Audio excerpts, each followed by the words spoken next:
बक्सर बाजार हो। अच्छा ए हो का हो भइल बिया छाटल छिनार हो। घुमतिया बक्सर बाजार हो। छूटा चरतिया ई त घुमतिया अकेले। मन जोगे मरद मिलल बा कहेले। कलुआ के दीदिया जादो जी के देले। मन जोगे मरद मिलल बा कहेले।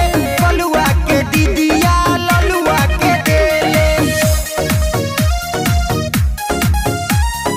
कलुआ के दीदिया ललुआ के देले।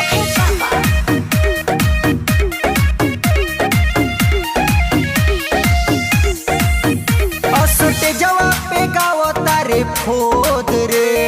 साफा बड़े माधर चोद रे। बहिनी तोहार गरमाइल बिया।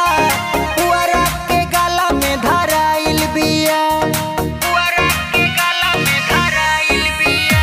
असटे जवा पे गावता रे फोद रे। साफा बड़े माधर चोद रे। बहिनी तोहार गरमाइल बिया।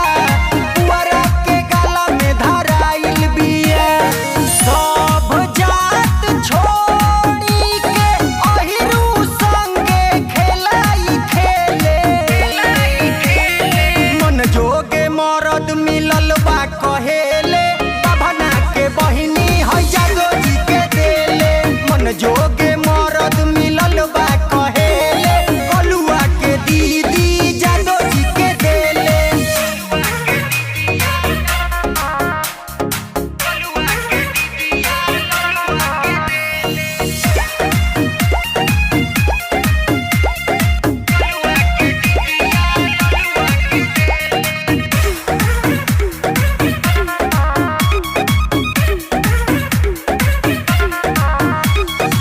ऐसन तेलंगई देखैबे रे।